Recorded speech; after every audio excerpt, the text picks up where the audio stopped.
Jangan ya Abdurrahman, jangan kau minta itu kekuasaan, jangan kau cari. Karena kalau kamu diberikan kekuasaan tanpa kamu minta, maka ya kamu akan mendapatkan pertolongan Allah. Nabi sampai mengatakan pemimpin yang adil itu nanti akan berdiri di atas mimbar-mimbar dari cahaya di hari kiamat. Masya Allah. Bahkan Nabi mendoakan, ini populer doanya, Allahumma man waliya min amri ummati syai'an fashagga alaihim fashguk alaih wa man waliya min amri ummati syai'an farafaga bihim farfug bihi. Ya Allah, barang siapa yang ngurusi urusan umatku kemudian menyusahkan mereka, maka susahkan dia ya Allah. Disumpahin sama Nabi Bung Refli. Oh, Nabi yang mendoakan begitu ya? Disumpahin oleh Nabi. Oke.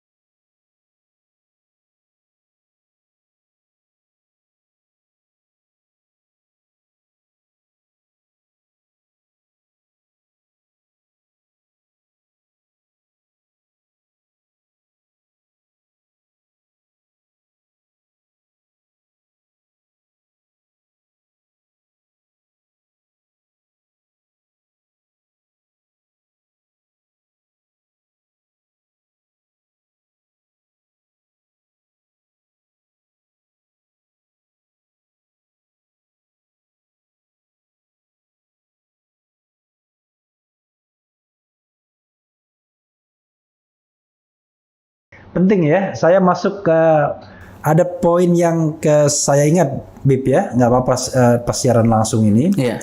Soal kepatuhan kepada pemimpin, Iya. ya kan? Kalau tidak salah ada seorang Habib atau seorang apa gitu ya, di sebuah media, di YouTube juga kalau tidak salah.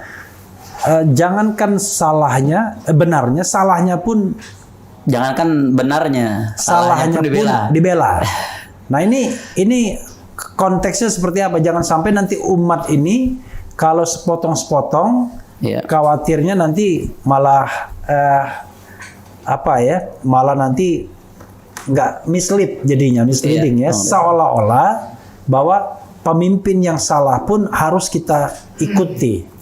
Nah, tetapi beda antara pemimpin amar ma'ruf nahi mungkar terhadap pemimpin sama memberontak itu kan beda lagi. Mungkin Habib bisa lebih jelaskan sedikit, Bib, soal ini, Bib. Iya, Bung Refli. Jadi memang saya juga banyak yang tanya kemarin. Saya nggak bicara siapa yang mengatakan ini, tapi yang jadi sorotan saya gagasan. Karena ini sebuah gagasan ditonton banyak orang dan mengatasnamakan Rasul Shallallahu Alaihi Wasallam karena membawa suatu hadis. Jadi saya rasa penting untuk dijelaskan. Jadi jika ada yang mengatakan mengutip satu hadis Nabi Shallallahu Alaihi Wasallam, ya, patuh dan taatlah kepada pemimpinmu walaupun pemimpinmu itu memukul punggungmu atau merampas hartamu. Jadi ada hadis seperti itu. Kemudian dari situ ada yang mengatakan, ya, salahnya saja saya bela, apalagi benarnya. Saya pro pemerintah, salahnya saja saya bela, apalagi benarnya. Kemudian juga ya ini Rasulullah yang mengatakan maka kufur kalau enggak. Nah, ini perlu saya luruskan. Pertama saya ingin minum, Bib, ya? Silakan, Bib. Sambil kita minum syai. Dan ini Habib bawa kurma ajwa ya. Naam. Saya buka, Bib, ya. Silakan. Nggak apa-apa dimakan di sini juga. Silakan, Bib. Teruskan, Bib. Nah, jadi saya kutip hadisnya dulu. Ini hadis diriwayatkan dalam Sahih Muslim. Hadis yang artinya dikutip oleh orang yang mengatakan tersebut. Ini hadis dari Sahihnya Al-Imam Muslim, kitab hadis yang paling sahih setelah Sahihul Bukhari. Jadi perlu Sobat Refli Harun sekalian tahu. Sobat Refli ya disebutnya Bang Refli. Iya, Sobat RH. Sobat RH. Padahal saya Sobat RH juga. Sobat RH.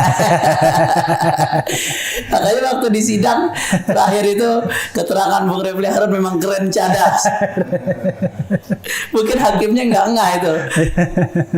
Dia Sobat RH juga.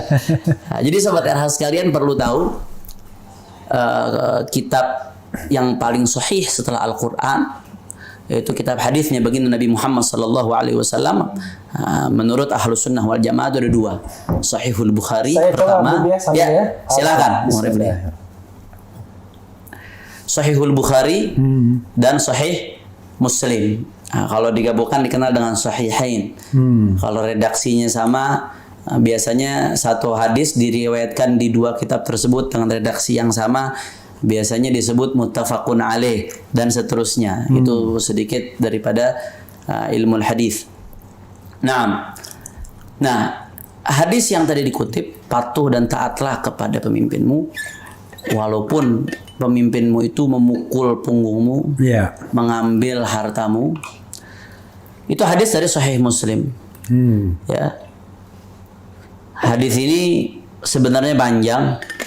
Sayyidina Hudzaifah ibn al-Yaman radhiyallahu taala anhu, seorang sahabat Nabi sallallahu alaihi wasallam, itu menanyakan kepada Rasulullah, ya Rasulullah sallallahu alaihi wasallam, inna kunna bi syarr faja'a Allah bi khair fa nahnu fihi fa hal min wara'i hadzal khair syarr? Ya Rasulullah, kami dulu berada dalam keburukan jahiliyah sebelum Rasulullah datang. Kemudian Allah mendatangkan kepada kami kebaikan. Mohon maaf Sobat Erhan, saya pakai laptop karena kalau saya buka kitabnya satu-satu ini ada banyak hadis ini saya kutip, saya kumpulkan. Saya kumpulkan dalam beberapa halaman. Kalau saya buka kitabnya satu-satu nanti repot. Bisa tinggi di sini. Kata beliau, apakah setelah ini akan ada keburukan lagi ya Rasulullah? Sahabat ini nanya kepada Rasulullah sallallahu alaihi wasallam, Hudzaifah ibn al-Yaman. Hudzaifah ibn al-Yaman ini salah satu sahabat yang paling sering nanya ke Rasulullah sallallahu alaihi wasallam tentang rahasia-rahasia yang akan terjadi di kemudian hari. Sahabat Hudzaifah. Gak lama kata Rasulullah, ya nanti akan terjadi keburukan lagi. Ya Rasulullah, apakah setelah keburukan itu nanti akan ada kebaikan lagi? Ya, akan ada kebaikan lagi. Kemudian kata Hudzaifah, apakah setelah kebaikan itu akan ada keburukan lagi? Ya, akan ada keburukan lagi. Bagaimana itu ya Rasulullah? Rasulullah akhirnya menjelaskan, yakunu ba'di a'immah, setelah aku akan datang pemimpin-pemimpin, la yahtaduna bihudaya, mereka tidak mengikuti petunjukku, wa la yastannuna bi sunnati, mereka tidak mengambil sunnahku, jalanku. Ya, wa sayaqum fihim rijalun, dan akan berdiri di tengah-tengah mereka rijal, orang-orang tokoh-tokoh, qulubu syayatin fi juthman ins, ya hati mereka seperti hatinya setan tapi jasadnya manusia. Jadi ini pahit sekali realita yang disampaikan kepada Rasulullah, gambaran yang akan datang ini pahit sekali. Nah, sahabat Hudzaifah bin al-Yaman menanyakan, kalau sikap kita ketika terjadi seperti itu bagaimana? Nah, kalau terjadi realita itu seperti apa? Qala qultu kaifa asna'u ya Rasulullah in adraktu dzalik. Kalau aku ngalamin seperti itu, maka seperti apa sikap yang aku harus lakukan? Qala tasma' wa tuti'u lil amir wa in daraba dhahrak wa akhadha malak fasma' wa ati'. Dalam riwayat atau bisa juga dibaca wa in duriba dhahruk wa ukhidha maluk. Ya. Kamu patuh dan taatlah kepada amir, pemimpin. Walaupun punggungmu dipukul, walaupun hartamu dirampas, diambil, maka patuh dan taat. Nah, ini hadis kalau dipahami secara sepotong-potong bahaya, Bung Refli. Ada ungkapan ulama. Ini jangan dipotong ini. Mohon nanti dikasih timer. Ungkapan ulama, al hadis mudillatun illa lil fuqaha. Hadis itu pasti baik, selalu baik. Yang namanya hadis dari Rasul sallallahu alaihi wasallam pasti baik, nggak mungkin tidak baik. Tapi dia bisa disalahpahami kalau yang mengambil hadis tersebut orang yang tidak punya kapasitas untuk memahami hadis tersebut. Atau sengaja membelokkan. Itu lebih parah lagi. Kalau itu dengan ada mens reanya. Ada mens rea itu, ada niat jahatnya. Niat jahat. Nah, kalau nggak usah membelokkan, dia tidak punya kapasitas yang cukup saja untuk langsung mengambil hukum dari hadis, itu bisa berbahaya, bisa berakibat fatal. Bukan hadisnya yang bermasalah, tapi pemahamannya terhadap hadis yang bisa menyebabkan masalah. Makanya orang yang bisa ngambil hukum dari hadis itu sudah masuk kategori mujtahid. Al-Quran, hadis itu mujtahid. Kenapa kita bermadhab Syafi'i? Bukan kita ngikutin hukum yang dibuat Imam Syafi'i, bukan. Kita itu mengikuti pemahaman Imam Syafi'i terhadap Al-Quran dan hadis. Dan qiyas yang beliau lakukan karena beliau punya kapabilitas untuk itu, mujtahid. Ada syarat-syaratnya, itu dibahas dalam metodologi fikih, usul fikih. Nah, Begitu pula hadis ini. Bermasalah kalau yang memahaminya orang yang tidak punya kapabilitas untuk itu. Makanya kita dalam memahami hadis, sobat RH sekalian, ulama itu merujuk ke syarah. Syarah itu penjelasan. Oke. Jadi dalam turoth itu ada istilah matan, syarah, hasyah. Matan itu dia kalau di hadis, dalam konteks hadis, diredaksi hadisnya dengan sanad. Redaksi teks hadisnya.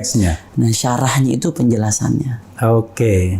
Penjelasan maksud dari hadis tersebut. Penjelasan yang dibuat oleh ulama. Oh, interpretasi ya. Interpretasi yang dibuat oleh ulama yang punya kapabilitas. Ada kalanya interpretasi itu merujuk ke hadis lainnya, karena satu hadis dengan hadis lainnya itu saling menjelaskan. Ada kalanya merujuk kepada ayat, interpretasi tersebut. Ada kalanya merujuk kepada bahasa, karena Al-Quran diturunkan dengan bahasa Arab, Rasulullah bicara dengan bahasa Arab, maka apa yang disampaikan Rasulullah juga harus dipahami dengan bahasa Arab, ilmu bahasa, dan seterusnya, dan seterusnya. Itu syarah. Ada namanya hasyah. Hasyah ini penjelasan dari syarah. Penjelasan dari syarah. Jadi kadang-kadang syarahnya ulama pun ada yang masih belum dipahami. Dijelaskan lagi penjelasan dari penjelasan. Itu hasyah. Nah, makanya dalam memahami hadis ini, kalau sekilas kan kita dengar, wah kepatuhan mutlak ini, mutlak, patuh taat walaupun mau dipukul, walaupun hartamu dirampas, kepatuhan mutlak ini berarti. Apa seperti itu yang diajarkan Rasulullah SAW? Apakah tidak ada hadis-hadis lain yang menjelaskan maksud dari hadis ini? Kalau kita lihat secara kontekstual. Nah, ini Bung Refli, sebelumnya saya kembali ke Sahih Muslimnya, ke kitab induknya. Jadi hadis ini dimuat oleh Al-Imam Muslim di dalam Kitabul Imarah. Satu kitab, satu pembahasan khusus yang membahas tentang kepemimpinan. Ada banyak bab di situ, Bung Refli. Ada banyak bab.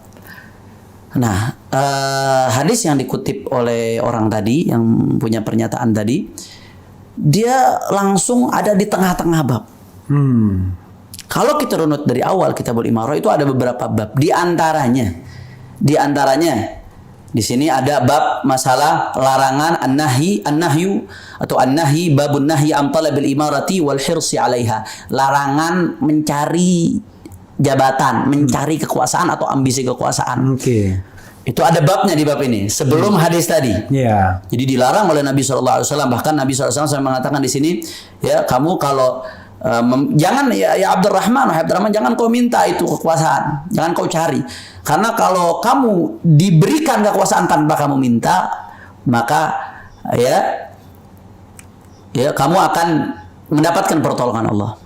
Kalau mendapatkan kekuasaan tanpa kita memintanya, tanpa mencari, tanpa ambisi. Tapi kalau kamu ambisi kekuasaan, maka itu akan diserahkan kepada kamu nanti. Nah, jadi pertolongan Allah Subhanahu wa taala nggak seperti ketika dia tidak ambisi, tidak mencari. Nah, begitu pula Nabi sampai mengatakan kami nggak memberikan kekuasaan kepada siapapun, jabatan, kekuasaan kepada siapapun yang memintanya kepada kami. Orang yang minta malah nggak dikasih sama Nabi SAW. Tapi orang yang nggak minta malah ditunjuk oleh Nabi, orang-orang yang dianggap pantas oleh Rasulullah SAW. Itu satu bab. Ada beberapa hadis. Kemudian ada bab di antaranya membahas keutamaan pemimpin yang adil. Dan larangan hukuman uqubatul jair, dan hukuman ancaman bagi pemimpin yang zalim. Dan motivasi dari Rasul wal hath 'ala rifq birra'iyah, motivasi untuk berlemah lembut kepada rakyat. Dan jangan menyusahkan rakyat. Wan nahi 'an idkhalil masyaqqa 'alaihim, dan larangan untuk menyusahkan rakyat. Itu satu bab panjang lebar. Nabi sampai mengatakan pemimpin yang adil itu nanti akan berdiri di atas mimbar-mimbar dari cahaya di hari kiamat. Masya Allah. Bahkan Nabi mendoakan, ini populer doanya, Allahumma man waliya min amri ummati syai'an fasyagga alaihim fashguk alaih, wa man waliya min amri ummati syai'an farafaga bihim farfug bihi. Ya Allah, barang siapa yang ngurusi urusan umatku kemudian menyusahkan mereka, maka susahkan dia ya Allah. Disumpahin sama Nabi, Bung Refli. Nabi yang mendoakan begitu ya? Disumpahin oleh Nabi. Nah, kemudian waman waliya min amri ummati syai'an farafaga bihim, barang siapa yang ngurusi urusan umatku kemudian dia berlemah lembut, farfug bihi, maka berlemah lembutlah terhadapnya ya Allah, berilah pertolongan kepadanya. Ini doa Rasul sallallahu alaihi wasallam. Artinya Banyak bab di sini pembahasan. Kemudian ada lagi ya Rasulullah Shallallahu Alaihi Wasallam mengingatkan bahwasanya itu nanti ya, rakyat yang diamanatkan itu adalah tanggung jawab dia di hari kiamat. Bahkan di hadis di sini disebutkan mamin abdin yasra'ihillahu ra'iyatan ya yamutu yawma yamutu huwa ghashin li ra'iyati illa harramallahu alaihi jannah. Tidaklah seseorang Allah berikan jabatan, berikan amanat rakyat, kemudian dia meninggal. Ketika meninggal dia dalam keadaan menzalimi rakyatnya. Yang menzalimi ini bisa emang dalam keadaan dia sedang menzalimi atau dia belum bertobat dari kezaliman tersebut. Nah, dia belum menghalalkan, karena kan mazalim ini berkaitan dengan mazalim. Illa haramallahu alaihi jannah. Kecuali kalau dia meninggal dalam keadaan menzalimi rakyatnya, maka Allah haramkan baginya surga. Allah haramkan baginya surga.